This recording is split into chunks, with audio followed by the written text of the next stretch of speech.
Bienvenue, mesdames, messieurs, et merci d'être dans notre discours du président béninois sur l'état de la nation pour la deuxième fois depuis son accession à la magistrature suprême. Patrice Talon a sacrifié à la tradition devant un parlement tout conquis, du moins devant les députés composant le BMP, le bloc de la majorité parlementaire, la minorité ayant boycotté la séance. Au cœur de ce discours, le PAG, le programme d'action du gouvernement sous l'angle des réformes essentielles pour la reconstruction d'un Bénin véritablement révélé. Patrice Talon déclare à nouveau connaître le pays, ses forces, ses faiblesses, mais aussi les attentes des populations qu'il n'entend pas décevoir. Discours à la nation du président Patrice Talon, discours bilan et d'engagement, mais pour quelle perspective? Tel est, mesdames, messieurs, le thème qui nous réunira pendant 45 bonnes minutes. Avec nous, pour l'instant débat, deux invités, mais on les retrouve juste après la revue de presse.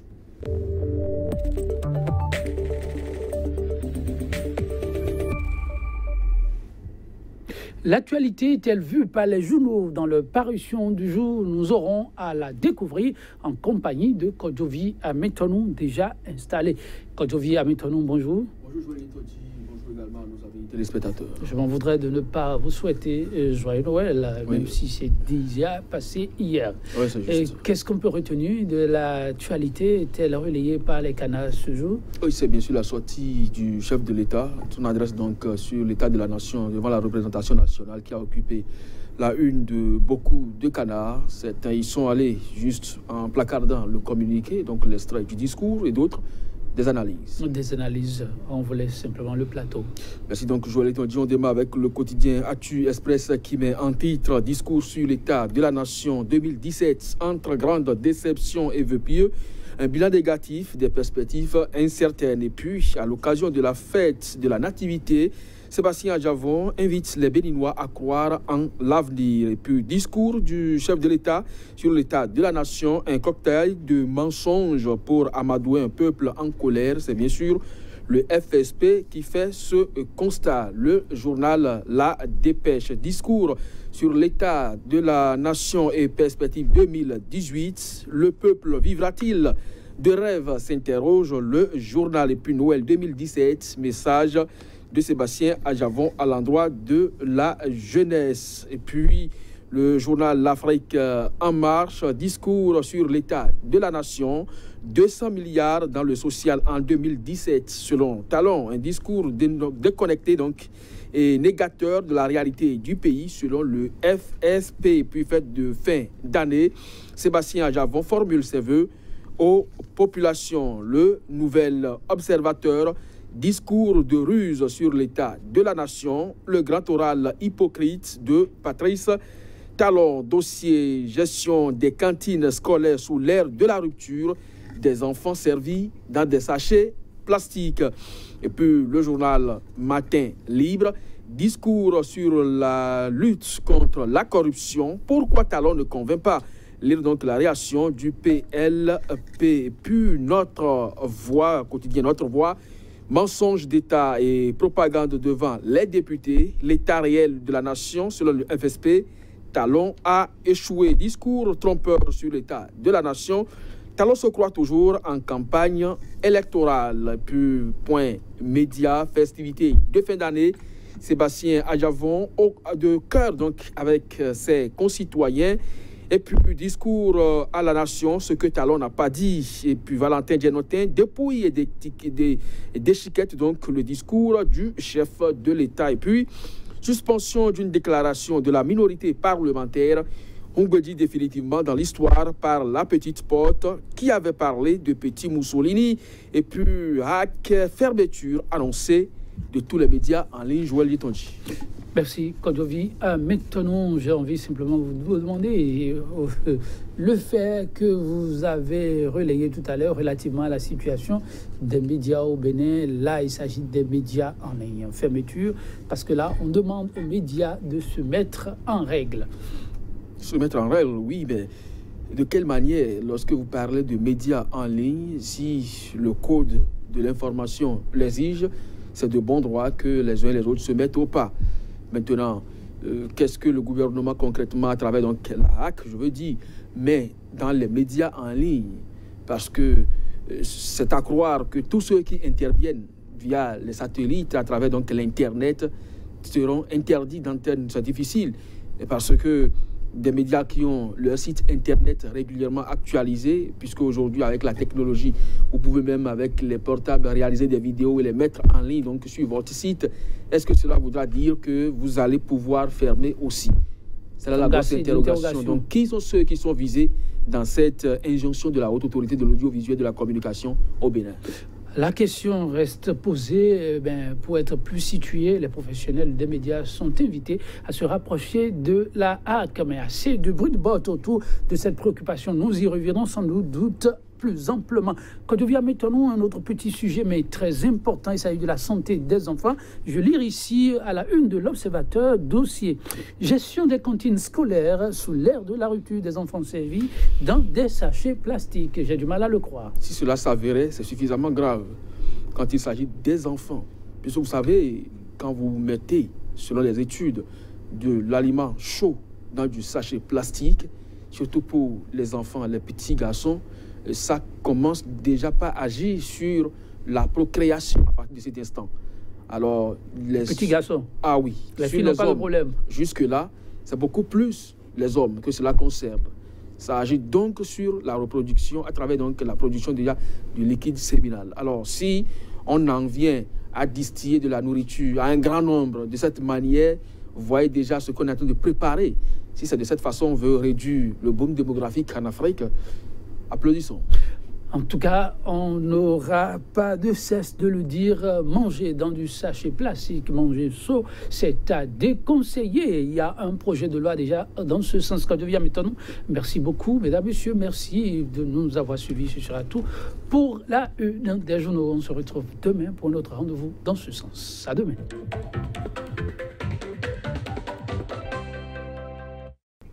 Bienvenue, mesdames, messieurs. Merci d'être des nôtres. Discours du président béninois sur l'état de la nation. Pour la deuxième fois depuis son accession à la magistrature suprême, Patrice Talon a sacrifié à la tradition devant un Parlement tout conquis, du moins devant les députés composant le bloc BMP, le bloc de la majorité parlementaire, la minorité ayant boycotté la séance. Au cœur de ce discours, le PAG, programme d'action du gouvernement sous l'angle des réformes essentielles pour la reconstruction d'un Bénin véritablement révélé.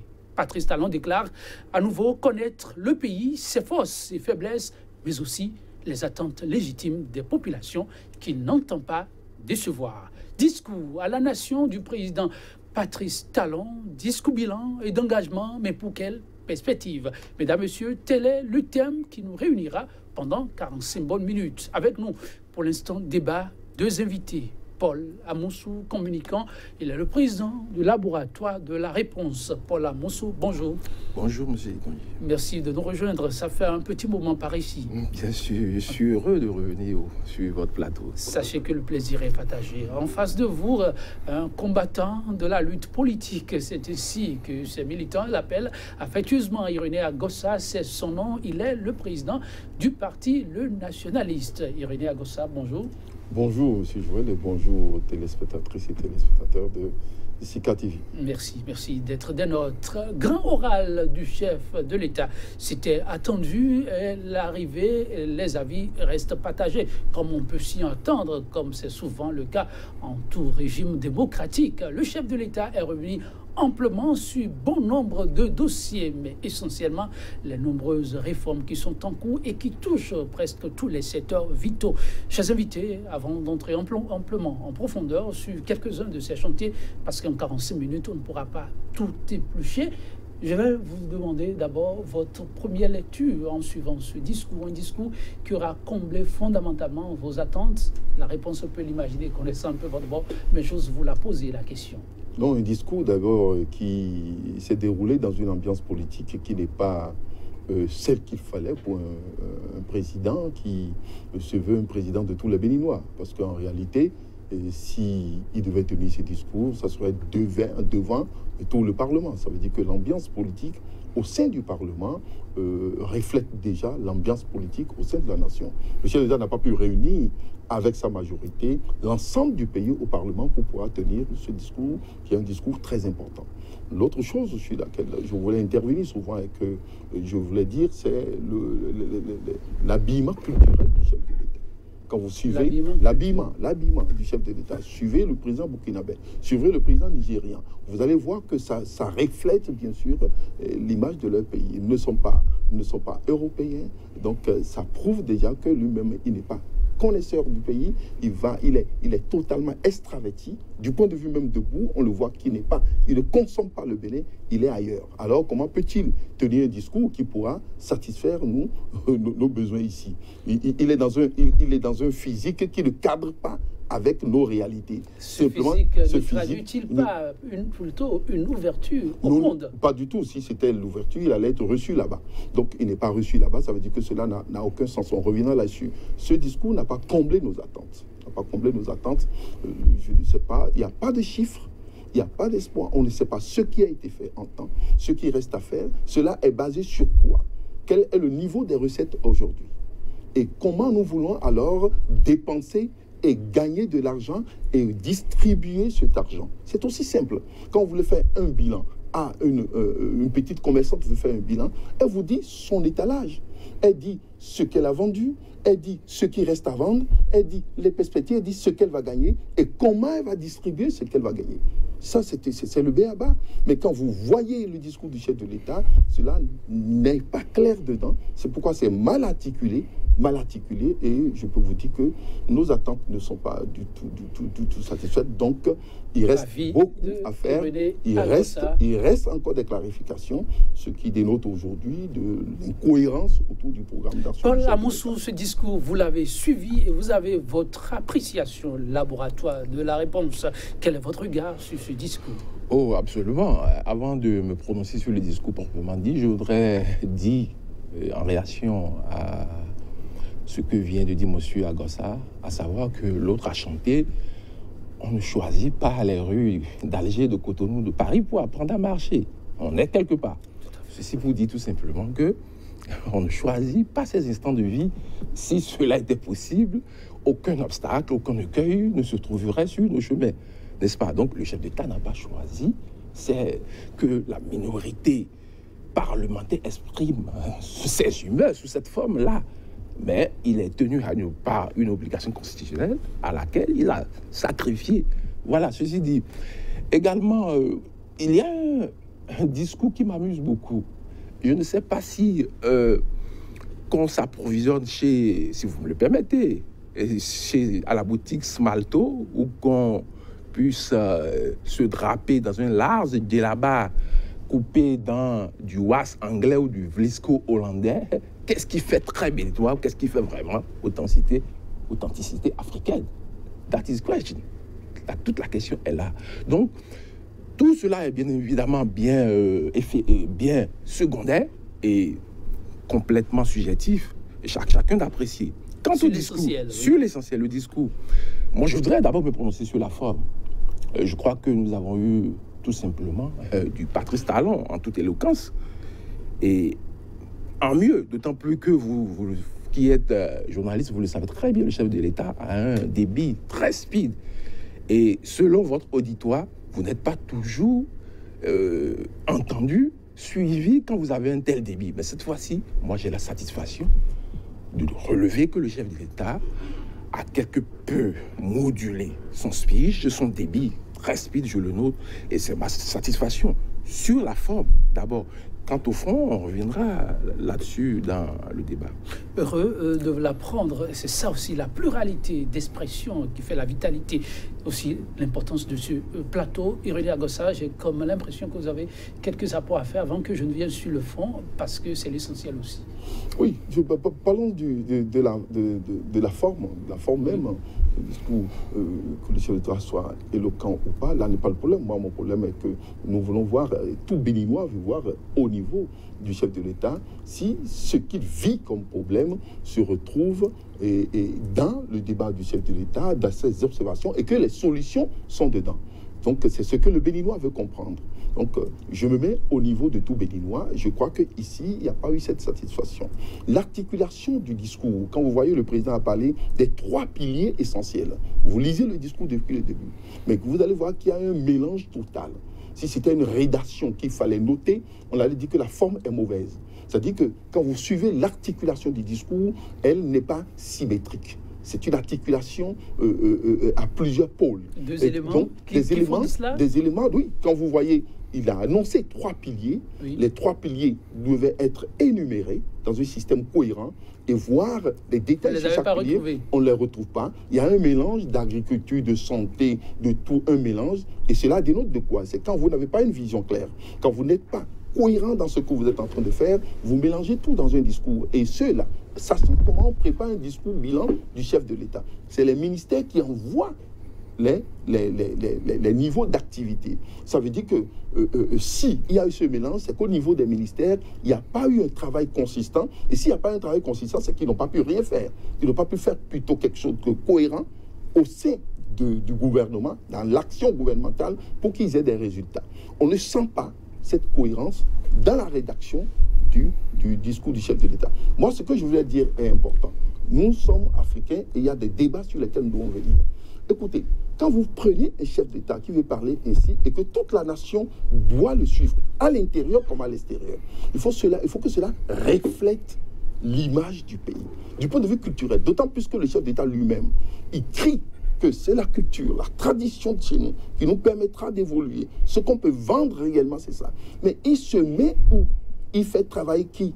Les autres, en France et partout. On ne le voit pas en tant que Béninois. Et là, cela c'est déteint sur son discours, où il ne connaît pas le pays, il n'a pas dit les réalités du pays. Donc, cette forme, je pourrais dire que c'est important et dire à mon ami en face que, en réalité, la diplomatie politique permet au chef de l'État, avec le président de l'Assemblée qui est de sa majorité, de tout faire pour réunir tous les Béninois et tous les représentants des Béninois dans cette salle. Qu'est-ce qui se passe? S'il ne l'a pas fait, cela veut dire simplement, je dis, il n'a pas choisi, mais s'il ne l'a pas fait, s'il n'a pas pu réussir, cela montre l'ambiance politique au sein du pays et au sein du Parlement. Qui dénote de la vitalité et de notre démocratie. Oui, c'est ce que nous notons, c'est ce que chacun de nous note. Et cela dit, si vous permettez, vous savez, dans le fonds culturel béninois, on dit, même si l'habit que porte votre rival ne lui sied, il faut en convenir, s'il vous plaît. Je n'ai pas l'impression d'avoir suivi le même discours que vous. Sur la forme, c'est un discours qui s'est voulu rigoureux, un discours sincère, un discours qui tient véritablement compte de l'état de la nation, y compris de l'état d'esprit au plan national, y compris, j'insiste là-dessus, sur les humeurs et certaines vagues à l'âme que nous avons pu noter au cours de l'année. Le chef de l'État a point par point essayé de répondre à toutes ces préoccupations. Il aurait pu les passer outre. Le chef de l'État a répondu dans son style aux aspirations profondes du peuple. L'un des points majeurs sur lesquels la nation tout entière attendait le chef, c'est bien sûr le mieux-être collectif. Le chef de l'État répond en ces termes: je connais notre pays, je connais ses forces et ses faiblesses, je connais aussi les attentes des populations. Paul Amoussou, le mieux-être des populations tel présenté par le chef de l'État, si vous devez l'apprécier, quelle note lui donnerez-vous? Tout, vous savez, je ne me permettrai certainement pas d'attribuer une note. Certainement pas, parce que avec Dessy, on est tous menuisiers du coup, voyez-vous. Alors, je ne voudrais pas me permettre comme l'autre que les ministres auraient dû, ceci aurait dû. Pour avoir été à l'action à certains niveaux donnés, j'ai pu appréhender quel est vraiment l'état, la situation de notre pays. Et quand vous marquez un temps d'arrêt, vous réfléchissez véritablement à ce plateau, je pense qu'il faut véritablement être... C'est de la folie que d'aspirer, de prétendre à la magistrature suprême. Soit vous aimez véritablement votre pays, soit soucieux du mieux-être de vos compatriotes, de changer les paradigmes, de faire évoluer les choses dans votre pays, vous vous engagez. Parce que le tableau, il est sombre. D'autant plus que l'actuel gouvernement a hérité, et ce n'est pas toujours nécessaire de revenir sur ça, mais c'est important de le noter au passage, voyez-vous. Alors, moi, ce que je note beaucoup plus, c'est la méthode, voyez-vous, du gouvernement actuel, qui, d'abord, comme l'a dit le chef de l'État, marque le temps de la réflexion, marque le temps des études, de faire des études d'abord, avant de poser les fondations, d'opérer les réformes nécessaires. Voyez-vous, à chaque conseil des ministres, moi, je note quelque part ma satisfaction parce que, voyez-vous, de mon point de vue, ces 10, voire ces 20 dernières années, aucun gouvernement n'a autant mouillé le maillot que celui qui est en place. On peut, de par sa position, ne pas en convenir, mais lorsqu'on aime son pays, et c'est l'essentiel, M. Agossa, qui doit nous retenir notre attention. Quelles sont ces pas et ces initiatives, ces décisions parlant La première initiative, c'est large. Qui vous ont suffisamment satisfait. Pour le renforcement du capital humain. C'est tout dit.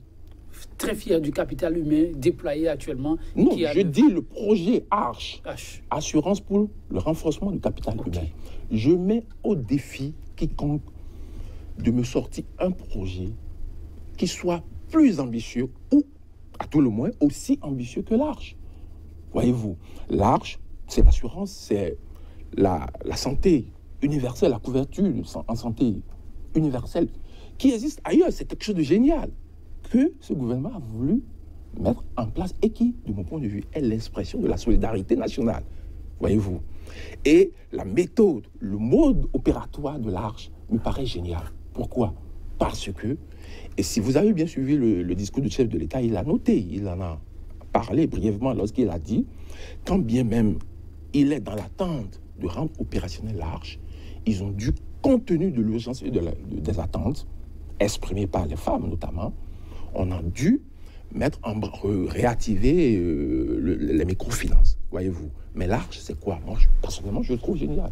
On ne vous donne plus de l'argent parce qu'on veut vous donner de l'argent, voyez-vous. Non seulement vous souscrivez, vous avez une assurance santé, on vous forme selon votre domaine, voyez-vous. Que vous soyez les artisans, c'est les couches les plus vulnérables. Ce n'est pas, je n'ai pas la prétention, quand bien même je ne suis pas en haut de l'échelle, je n'ai pas la prétention d'être des couches vulnérables. Ce n'est pas des gens comme vous et moi qui sommes ciblés par l'ARCHE, quand bien même nous y avons également droit si nous le voulons.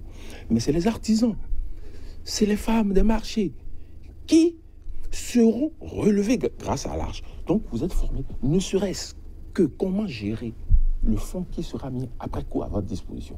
Donc j'estime quand même que c'est un plan. Beaucoup parlent du social, mais l'ARCHE vient donner amplement réponse à ces attentes. Et voyez-vous, il faut marquer, il faut attendre pour voir ce que l'ARCHE sera véritablement. Donc un peu comme le chef de l'État vous demande. Voilà, donc le mieux un peu encore le mal en patience. Absolument. Peut y grenier avec ça. Et voilà le plan tout dressé, le canevas tracé pour pouvoir combler les légitimes attentes des populations.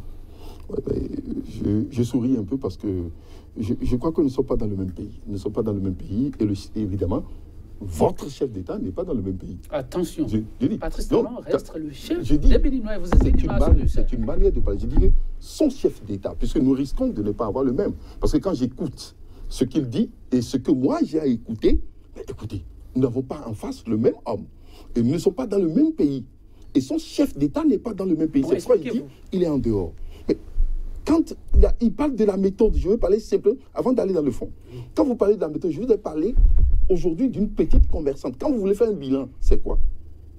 Ce qu'il dit, là, ça veut se faire sur la base de quel fond? On dit d'abord ce que nous avons comme ressources. Et ce qu'on a dépensé, ce qu'on a fait avec, ce qui reste à faire. Et ce que nous devons faire, comment nous aurons les ressources. Parce qu'il ne s'agit pas, ce n'est pas des paroles. Il faut absolument trouver les ressources. Fouillez le discours, vous n'en avez pas. C'est pourquoi je dis, nous ne sommes pas en face du même. Il dit, dans les réalisations, le chef d'État parlait de 200 milliards de dépenses sociales et qu'ils ont même dépassé les objectifs. C'est où? Il a mis dans quoi? Combien d'hôpitaux ont été construits? Combien de salles de cours ont été construites? Et nous savons le problème que nous avons au niveau de l'éducation et de la santé. D'ailleurs, la directrice du FMI, en visitant bien sûr notre pays, a mis l'accent sur ces deux aspects. Mais il a mis ça où? Les 200 milliards dont il a parlé. C'est où qu'ils nous disent? Qu'on nous dise aujourd'hui qu'on veut construire les marchés, après avoir cassé les gens, après avoir détruit la forme d'échange local que nous avons. Et il connaît le pays? Il ne connaît pas le pays. Il ne connaît pas le pays. S'il le connaissait, il n'a qu'à se balader un peu dans la ville maintenant pour voir l'état des sollicitations de nos parents envers nous autres en ce qui concerne le nouvel an. Il n'a qu'à voir dans quel état ça a été fait. Mais je veux vous dire simplement qu'il ne connaît pas encore le pays, d'autant plus que avec les licenciements qu'on a mis de gauche à droite, alors mais où est le social? Le social se base sur quoi? Le social empêche-t-il de licencier? Attendez, le licenciement, quand vous n'avez pas créé autant d'emplois et vous licenciez autant, ça veut dire quoi? Les sociétés, dites-moi les sociétés d'État, où les recettes ont été à tel ou tel niveau. On me dira que c'est sombre, le tableau que nous avons eu est sombre. Mais qui vous a obligé de prendre la souveraineté nationale? Il y avait combien de candidats? Il y avait beaucoup. Et ils disaient qu'ils connaissaient le pays. Personne, il n'y a pas d'excuse. Si le tableau est sombre, le chef de l'État en son temps a expliqué pourquoi. Je veux vous dire ceci, c'est simple. Si le tableau est sombre, il a pris un pays en guerre, on payait les salaires. On payait les salaires dans ce pays. Il a pris un pays sorti de guerre, c'est faux. La croissance était à quel niveau quand il est venu? Ça, c'est les données sur lesquelles il faut tabler. Donc, c'est clair aujourd'hui, la croissance était à zéro. Les banques ne fonctionnaient pas. Il y avait d'arriérés de salaire. Il y avait d'arriérés de salaire. Il n'y en a pas. C'est pour lui dire que beaucoup de choses ont été faites. Il doit continuer. On ne doit pas continuer avec le même discours là, pour dire que voilà, ça y est, etc. Vous avez l'impression qu'il est en campagne? Non, il est même plus qu'en campagne. Il n'a pas fini encore sa campagne. D'autant plus qu'il lui-même, en parlant tout à l'heure, il parle des promesses. Il n'est pas dans une réalité, d'une réalisation. Bientôt, Glo va fermer. Ça fait 1000 emplois qui seront détruits. Qu'on nous dise, je suis d'accord, peut-être qu'on dise que Glo n'a pas payé telle chose. Je suis d'accord, mais si vous déversez 1000 emplois, 1000 personnes qui n'ont plus rien à faire, dites-nous comment les récupérer. Vous n'en avez pas. Aujourd'hui, je veux vous dire le fond. Les libertés, dans les libertés. Oui, je veux vous dire, dans les libertés, nous ne sommes pas dans le même pays. On est en train de brouiller les radios. On revient sur cet aspect. Attendez. On est sur le côté social. Vis-à-vis avec quelques réactions, vous permettez qu'il réagisse rapidement. Je veux vous dire, c'est pourquoi je dis que nous ne sommes pas dans le même pays. Donc, voilà ce que j'ai dit du côté social. Et c'est maintenant que le chef d'État a promis à nos bonnes dames qu'il faut relancer, il faut aller détruire les marchés, il faut construire les marchés pour moderniser. Il n'a pas compris qu'il fallait mettre en place la structure de modernisation des marchés avant de casser tout le monde. Et ce qu'il promet à ces dames, c'est de mettre des fleurs. Et que ça a commencé. Et les fleurs qu'ils ont mis, c'est autour des rails, à Vaudier. Donc, c'est ce que nous voyons ça. Et c'est ce que nous voyons. Et nous avons dit, aujourd'hui, le président est en déphasage avec ce qui se passe. Et quand vous le voyez même dans la forme, dans la tenue, suivez mon discours depuis le début. Vous allez voir la cohérence dans ce que j'ai dit. Il est totalement en déphasage. Lui, il ne voit pas le pays que nous voyons. Et M. Amoussou aussi ne voit pas le pays que moi je vois. Il a raison. Parce que, évidemment, il joue son rôle auprès du chef de l'État. Il le soutient. Il n'a qu'à le dire. Mais il faut être un peu sincère. Aucun patriote aujourd'hui, aucun patriote de ce pays ne peut nous dire que ça va et que ça va mieux dans ce pays. Paul Amoussou, il voudrait dire que vous ne devez pas être dans le même pays. Qui de vous deux porte des loupes par rapport à la situation? Je voudrais lui répondre pour dire qu'il n'a certainement pas le monopole du patriotisme. Et expliquez-vous. Qu'est-ce que je veux dire par là? Et vous savez, j'ai l'impression que certains dans ce pays, dont M. Agossa, ont refusé de prendre le train estampillé nouveau départ. Voyez-vous, pourquoi? S'il n'y a pas un départ. Parce que... Vous me parlez de nouveau départ, il n'y a même pas un départ. Parce que... Dites-moi là où se trouve le départ. Le départ, c'est dans les actions. Parce que c'est les adeptes. C'est les adeptes. Dites-moi le départ. Il ne trouve pas le départ. Le départ est où? Sur le plan social, sur le plan politique, sur le plan économique. Je vais vous répondre. Dites-moi le départ pour que le train démarre. J'en viens, si vous me permettez. Oui, allez-y. J'ai l'impression qu'il ne veut pas prendre le train estampillé nouveau départ. Parce que tout simplement, il est adepte de l'immobilisme, de ceux qui ne veulent pas que les paradigmes changent. Ceux qui veulent, il est de ceux qui veulent que les choses continuent telles qu'on l'a toujours vu faire. Profiter de l'occasion et montrer lui déjà le départ, il va peut-être embarquer. Très bien. Je voudrais dire que le nouveau départ, c'est un New Deal. Et on entend parler également de rupture. Ce n'est pas un slogan, ce n'est pas un leitmotiv de mon point de vue. Voyez-vous, ça veut dire qu'il faut rompre avec les mauvaises pratiques et s'engager dans l'action pour impulser un certain développement dans notre pays. Mais pas n'importe. Et le chef de l'État, je crois, vous avez eu votre réponse dans le discours du chef de l'État. Seulement, vous ne voulez pas l'entendre. C'est ça le vrai problème. Parce que, au fond, ce discours, pour moi, ne me paraît pas si nouveau que ça. Pourquoi? Parce que pendant la campagne, le candidat Patrice Talon a dit ces choses-là sous ces mêmes formes. Et devenu chef de l'État, il a dit ce qu'il va faire. Et aujourd'hui, il le réitère. Jamais je vous mets au défi de me dire qu'il s'est engagé pour avoir des résultats en 2007 au plus tard. Il s'est engagé pour avoir des résultats pour 2018, dont 4. À travers son discours, il a réitéré avec assorti d'échéances claires. Il a dit, voilà, c'est la première fois du reste que moi j'entends un chef de l'État dire ces choses, dit, premier trimestre, il sera fait tant de choses. Je suggère donc à M. Agossa de prendre son agenda, de marquer ses engagements du chef de l'État et de le prendre au mot. Parce que si j'étais à sa place, ce serait du pain béni. Oui. Ce serait du pain béni. Ce discours reste un peu la suite logique, comme le chef de l'État l'a souligné, du discours prononcé il y a de cela 1 an, où il y a eu une projection qui a été faite. Oui. Aujourd'hui, quand vous marquez un arrêt par rapport au discours qui a été prononcé, quelle reste votre satisfaction fondamentale sur les leviers qui ont été mis en place pour permettre à ce que les perspectives annoncées soient des plus heureuses? Merci. Je l'ai dit, ce sont les réformes. Le chantier des réformes. Structurelles, le chantier des réformes structurelles. Il faut nettoyer ce qui est de jazz. C'est ça. Parce que vous ne pouvez rien bâtir de pérenne. Nous sommes aujourd'hui dans une thématique que j'espère que M. Agossa partagerait avec moi, le développement durable.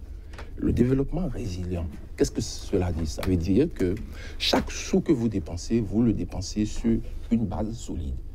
Ce n'est pas de l'enfumage, ce n'est pas de la poudre de perlimpinpin. Et avec un peu de structuration, on reconnaîtra, s'il le veut très bien, qu'aucun plan programmatique sérieux, digne du nom, ne peut dire que en 6 mois, en 12 mois, en 18 mois, il a des résultats. Sans doute, il le sait. Mais sa position, voire sa posture sur l'échiquier politique, l'amène à adopter ce positionnement-là et ce discours-là que nous observons. Et qui, moi, m'agace quelque peu parce que l'enjeu, c'est le Bénin. Voyez-vous, moi, ce que je veux, évidemment, je ne suis pas pour l'unanimisme. Dans une démocratie, il faut des opinions plurielles. On est libre de ne pas partager l'opinion de l'autre, d'animer l'opposition, mais dans une certaine objectivité. Et c'est ça qui manque aujourd'hui à ceux, aux contradicteurs du gouvernement en place. Et je m'en désole parce que cela ne consolide pas le système partisan. On réclame la réforme et c'est important. À la pluralité d'expression, vous pensez qu'elle est une réalité aujourd'hui? On entend, comme vous le dites, les gens d'en face affirmer clairement que c'est difficile de plus en plus de pouvoir donner de la voix, de dire ce que l'on pense aisément. Je crois que sur ce plateau, M. Agossa dit ce qu'il pense et il n'y a pas de baillon qui lui soit réservé. Je ne crois pas. Une fuite en avant de la part de ceux-là? Non, ce n'est pas une fuite en avant. Je pense que M. Agossa s'exprime librement sur ce plateau. Ce n'est pas la première fois, comme sur d'autres plateaux. Ces idées restent une fois encore de cette trouvaille, rien que pour, comme on dit, enfumer ou badigeonner ce qui se fait en noix. Non. Moi, vous savez, c'est l'enjeu du développement qui me préoccupe. Et quand j'entends parler du social, vous savez, je me revendique pour ma part un libéral social. Voyez-vous, je suis un adepte de la social-démocratie. Qu'est-ce que ça dit? Ça veut dire qu'il faut donner des béquilles pour les couches vulnérables afin qu'elles se relèvent. Ouais, Oui, le social, de mon point de vue, ce n'est pas, je ne sais pas, d'instaurer des kiosques, des boutiques on va poursuivre Paul Amoussou avec votre permission. Irénée Agossa, je donnais tout à l'heure la parole à Paul Amoussou qui a ouvert rapidement la brèche que vous-même avez essayé d'ouvrir tout à l'heure par rapport à la pluralité d'expression. Un thème qui revient souvent dans le discours de tous ceux-là qui se réclament de l'opposition, que c'est de plus en plus difficile de parler, la liberté reste tronquée. En difficulté, le chef de l'État s'est exprimé dans une ambiance, on peut ne pas l'apprécier, où chacun pouvait dire son petit mot à la suite de ce qui a été fait. Et jusqu'à présent, ça continue de se faire. Oui, mais je voulais, avant de répondre à votre question, que M. Amoussou n'a pas montré le démarrage du train. Je vous ai suivi, parce qu'il dit que le train de la rupture ou bien du nouveau départ, je ne veux pas. Mais vous allez voir, il est toujours dans les chantiers, il est toujours dans les rêves. Ils sont toujours en campagne. Non, la campagne n'est pas encore finie. Pas du tout. Que vous avez vu. Vous êtes resté à quai parce que vous étiez dans l'expectative. Le train a démarré. Le train n'a pas démarré. Et le train a démarré, c'est des résultats, mon frère. Et vous avez dit le train démarrait en 2018. Non, pas du tout. Les projets, ils sont là en 2018, on verra les résultats. Comme l'a dit le président, ça dit qu'on verra le bout de l'iceberg à partir de 2018. Le train vous donne rendez-vous à la prochaine gare en 2018. Ils disent qu'ils font que des études. Hein? Vous savez l'étude qui a été faite sur le plan national, Béné Wahala, vous le savez, pour 2025. Béné Alafia. Béné Alafia plutôt. Je me rends compte que vous préfériez. C'est le Wahala que vous préfériez, le scénario Wahala. Non, c'est le scénario Wahala. C'est un lapsus assez révélateur. C'est le scénario Wahala que vous instaurez et que c'est ça d'ailleurs qui est la préoccupation. Béné Alafia a été étudié. Et il y a déjà à chaque niveau les plans, les dispositions à prendre. Vous n'avez pas fait quelque chose d'extra. Il fallait aller dans les détails. Si vous prenez le plan cadastral de Cotonou, vous ne vantez rien. Vous n'inventez rien. Moi, je suis aménagiste. Vous ne pouvez rien inventer, c'est fait. C'est parce que vous n'avez pas la capacité d'actualiser, d'innover, parce que vous ne connaissez pas. Vous voulez tout voir en noir parce que vous dites que vous avez tout pris à terre et parce que vous ne savez pas comment innover pour poursuivre. C'est le véritable problème. Et vous recommencez tout à zéro, vous revenez encore sur le microcrédit qu'ils ont arrêté en tant croyant que c'était quelque chose de mauvais. Ils ne savaient pas que c'était une étude qui a conduit au microcrédit. Ils sont obligés de le faire. Ils ne savent pas ça. Ils ne savent pas innover. Parce qu'ils ne connaissent pas. Ce que je veux dire par rapport aux libertés, c'est tout à fait clair. C'est pourquoi je dis qu'ils ne sont pas dans le même pays. Et c'est clair que le train n'a pas encore démarré. Et dit, vous parlez sur ce plateau. Non, nous ne sommes pas dans le même pays. Quand vous attaquez les organes de presse, quand on voit qu'aujourd'hui la HAC, ici, vous a dit, vous, Sika TV, de ne pas émettre au Bénin, dites-moi, j'ai été de la HAC. Vous n'avez aucune fréquence qui soit ici attribuée à la HAC. Ce qui lie une télé ou une radio à la HAC, c'est la fréquence. Sika TV n'utilise pas une fréquence de la HAC. Vous êtes exactement comme France 24 qui émet dans notre pays. Mais voilà une télévision où un investisseur national a investi pour que nous ayons une image du Bénin à l'extérieur sur la base d'un programme local que vous avez élaboré. Et la HAC dit non. Bon, vous ne fait pas le printemps. Quand vous avez un instrument pareil, parce que de presse, de médias, que vous détruisez de cette manière, comment voulez-vous dire qu'il y a une bonne expression? L'autre chose, la fréquence qu'ils ont attribuée eux-mêmes est brouillée. La fréquence, c'est un bien de l'État, est brouillée. Et personne dans ce pays n'a pu lever le doigt et régler ce problème. Les radios sont brouillées. Et quand des émissions phares... Des travaux sont en cours, des recherches. On dit que les recherches sont en cours depuis. C'est pourquoi je dis à M. Amoussou, nous ne sommes pas dans le même pays. Donc, et quand vous voyez ça, vous vous posez la question de savoir... Mais Irénée Agossa, il y a quelque chose de fondamental. Vous intervenez sur tous les plateaux qui existent. Ce n'est pas ce que je dis. Ce n'est pas ce que je vous dis. Je vous parle des organes, des éléments essentiels de la liberté, pour l'expression plurielle. Et quand vous voyez un président de l'Assemblée qui soutient le chef de l'État, qui est un soutien du chef de l'État, et qui transforme l'Assemblée en une autre structure de l'exécutif. Le chef d'État, ce n'est pas interdit. Oui, mais qui interdit à un député de se prononcer au sein de l'hémicycle, en respectant bien sûr l'article 90 de la Constitution, le député s'exprime dans l'hémicycle, le président de l'Assemblée déclare qu'il suspend la séance parce qu'il y a outrage au chef de l'État. Vous voyez jusqu'à quel point c'est pourri? Donc, pour vous dire que ça ne tient pas, et parce que les gens n'arrivent pas à s'exprimer convenablement, il y a des comportements d'incivisme qu'on déplore. Vous voyez ce qui s'est passé à Sémé la fois dernière, face à un douanier, ce qui s'est passé face à un douanier où des populations ont réagi face à quelqu'un en uniforme. Ça veut dire que dans le pays, les gens en ont jusqu'ici. C'est ça ou bien de l'incivisme de la population? Ce qui entraîne l'incivisme. Qu'il faut des réformes, donc, des chantiers, d'éthique. Non, c'est pour vous dire que quand vous empêchez les gens de s'exprimer, quand vous mettez une situation de psychose en place, ça finit par s'exploser. Et c'est là ce qui est important. Et c'est ce sur quoi on nous juge à l'extérieur. Ils voyagent certainement comme moi. Qu'on dise dans un pays qu'on brouille des fréquences d'une radio et que personne, le gouvernement n'a pas pu trouver solution. Ce gouvernement ne peut pas être plus au sérieux en ce qui concerne les libertés. Vous avez poussé si loin la question. Je peux vous dire simplement que voilà des aspects sur lesquels je dis qu'on peut régler ça. On peut régler et faire le point. Et ce que je vais dire toujours dans le discours du chef de l'État, il veut trouver les ressources où?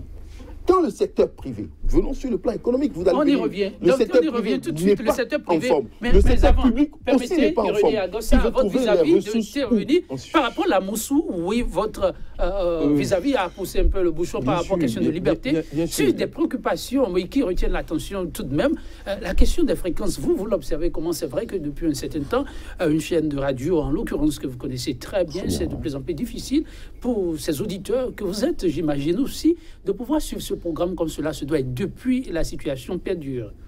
Absolument. Criez liberté et vous me verrez à vos côtés.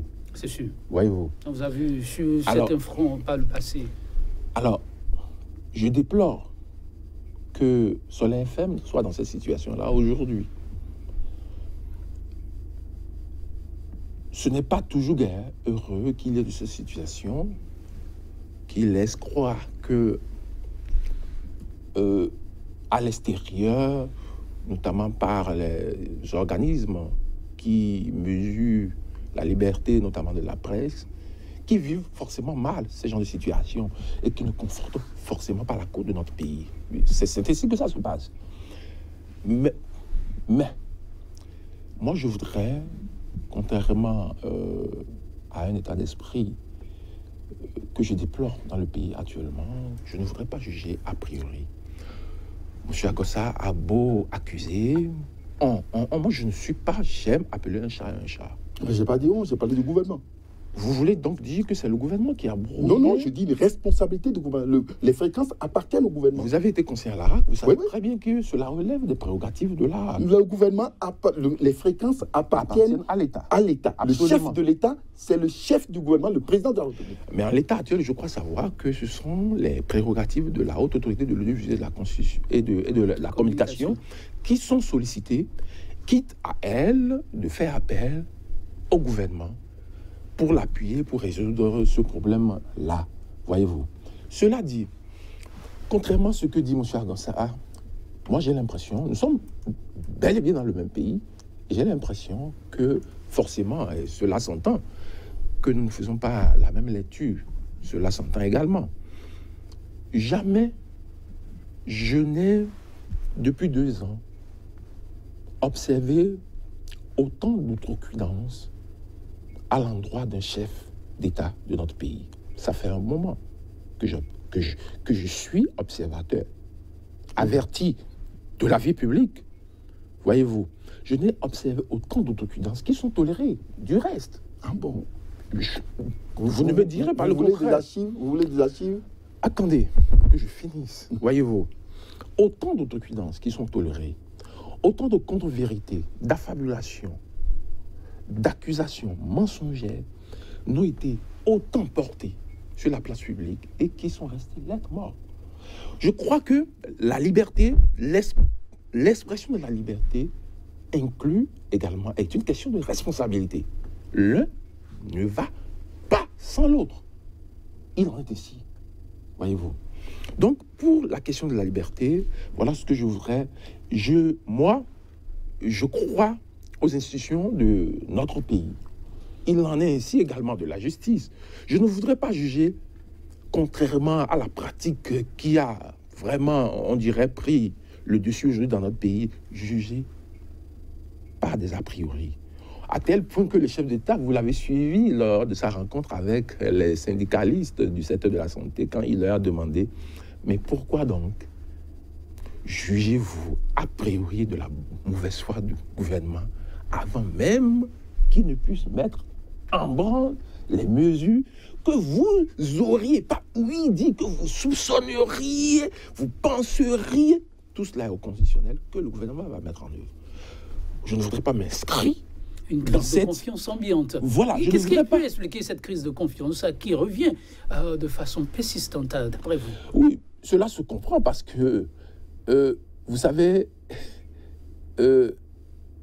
lorsque je l'ai dit récemment à une personne de ma connaissance, je ne voudrais pas que vous subissiez la double peine, à savoir que une nana qui a eu des difficultés avec un autre mec garde le fouet de son bourreau pour vous. C'est exactement ce que vit le gouvernement actuel. Pour le reste, monsieur Agos a dit que le train n'a pas démarré. Le chef de l'État lui a donné réponse également là-dessus, en disant que le temps de la fondation n'est pas justement apprécié. Mais il n'a pas pris le pays en guerre, de guerre. Quelle fondation faites? Dites-moi. Monsieur... Vous voulez raser l'échangeur? Attendez, ces 10 derniers... Vous voulez faire quoi? Non, ce n'est pas de ça qu'il s'agit. Ce n'est pas de ça qu'il s'agit. Quelle fondation? Dans quel domaine? Il a reçu mandat du peuple. C'est les fleurs que vous voulez mettre dans le Cotonou? Il a reçu mandat du peuple. Oui. Quelle fondation? Il a reçu mandat du peuple béninois pour mettre en œuvre son programme. Oui, mais dites-nous les fondations. C'est de ça qu'il s'agit. On n'est plus en campagne. Écoutez, c'est de ça. Les promesses pour lesquelles il a reçu mandat, il est tenu de les mettre en œuvre. C'est de ces fondations-là qu'il s'agit. Oui, mais je dis... dans quel domaine? Je vous renvoie au programme d'action du gouvernement. C'est de cela qu'il s'agit. Ce programme d'action... Le programme d'action du gouvernement, c'est de ça. Un budget. C'est de ça. C'est de ça qui... C'est de ça qui... C'est pourquoi je vous demande... C'est de ça qu'il s'agit. Vous voulez avoir l'argent. Je m'en vais vous demander s'il vous a été donné de mettre en chantier, je suppose que vous l'avez déjà fait, votre maison. Auquel cas, est-ce que vous avez fait appel tout au moins à un architecte ou à tout le moins avez-vous fait les études du sol? Depuis 60... Ce gouvernement n'est pas l'adepte de ce que vous avez vu comme moi à travers une publicité depuis 60, qui est passée abondamment sur les chaînes nationales qui parlaient... Il n'y a pas eu d'architecte pour le Bénin. Donc c'est le président Talon qui invente maintenant le principe. Chacun ses méthodes. Chacun ses méthodes. Et lorsque vous parlez de... Je connais quelque chose. Le plan cadastral de Cotonou. Oui. En ce qui concerne l'aménagement de Cotonou. Oui. Vous voulez inventer quoi? Dites-moi les équipes. Selon vous, il faut rien changer? Non, je dis qu'est-ce que vous garde le même paradigme, soit-il mauvais, on évolue sur quelle base changer. Je vous ai dit ce qui vous manque, c'est l'innovation. Je vous ai dit, non, le gouvernement actuel est dans l'innovation. Vous êtes plus le statu quo. Donc vous êtes plus le statu quo. Vous êtes sur le statu quo. Avec votre permission, le chef de l'État annonce pour 2018 des perspectives heureuses. Et cela passe forcément par une certaine révision d'un certain nombre de paradigmes économiques pour permettre au Bénin de sortir définitivement de l'ornière et de faire du mieux-être un acquis partagé par tous. Paul Amoussou, économiquement, et le secteur se porte comment? Et quels sont, quand le chef de l'État parle de perspectives heureuses, quels sont ces paradigmes dans le concret qu'il va falloir actionner effectivement pour permettre à ce que chacun se sente autour d'une table mieux garnie? Très bien. Aujourd'hui, voyez-vous, lorsque vous prenez le secteur de l'agriculture, par exemple, le coton porte ses fruits. Et d'autres filières viennent en appui qui ont été consolidées par le gouvernement afin qu'ils viennent, elles également, consolider, voyez-vous, l'économie nationale.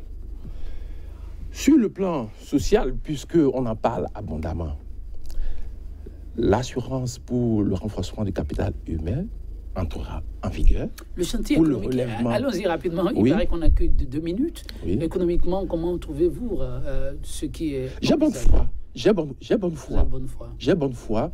Et sur le plan social, et relativement aux emplois des jeunes également, j'ai bonne foi, contrairement à mon vis-à-vis qui veut que le statu quo soit maintenu.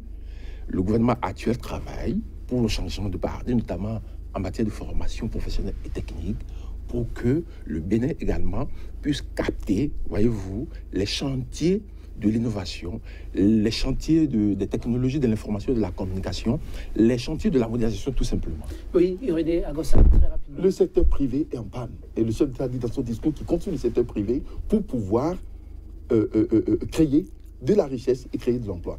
Le président du patronat est dans une situation compliquée avec le chef de l'État. Preuve, la directrice du FMI est venue au pays pour rencontrer le secteur privé, est obligée d'aller à la chambre du commerce, qui est l'appendice du ministère du commerce. Donc, c'est pour vous dire ce que c'est que le pays. Les gens trouvent ça, les gens voient ça de loin.